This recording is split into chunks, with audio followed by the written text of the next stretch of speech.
Asia में चीन की बढ़ती दादागिरी की वजह से अशांति का माहौल है। एक तरफ ताइवान है तो दूसरी तरफ जापान। भारत, ऑस्ट्रेलिया समेत दूसरे देश चीन की हरकतों से पूरे हिंद प्रशांत क्षेत्र में तनाव बना हुआ है।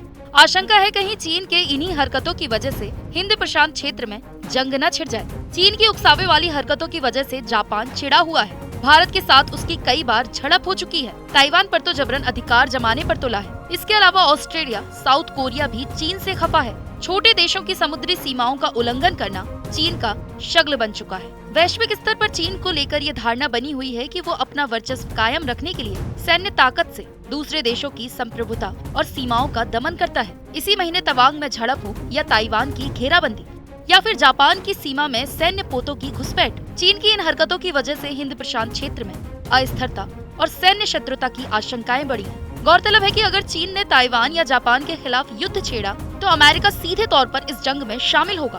वहीं भारत अकेले ही चीन का मुकाबला करने में सक्षम है। दोनों ही हालातों में हिंद प्रशांत का ये क्षेत्र भीषण जंग की तपिश झेलेगा।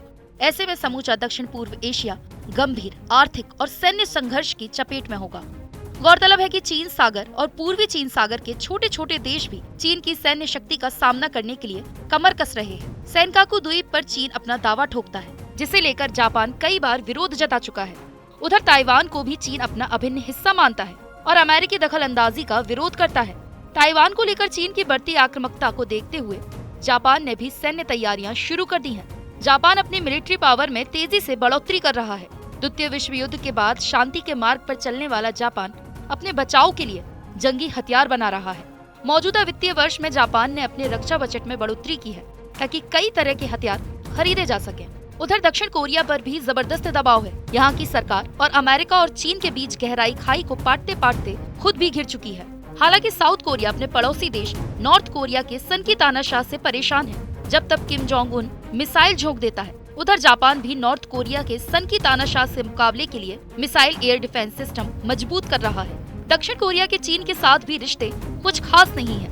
चीन छोटे छोटे द्वीप समूहों यानी कि सोलोमन आइलैंड को अपने जाल में फंसाकर ऑस्ट्रेलिया और न्यूजीलैंड को चुनौती दे रहा है। ऑस्ट्रेलिया ने अपनी सुरक्षा के लिए ब्रिटेन और अमेरिका से परमाणु हमला करने में सक्षम सबमरीन और युद्धपोत मांगे हैं। इसके अलावा श्रीलंका और पाकिस्तान को कर्ज के जाल में फंसाकर चीन अपना उल्लू सीधा कर रहा है। इन देशों की धरती का इस्तेमाल भारत के खिलाफ जासूसी और हमले के किए जाने की आशंका है।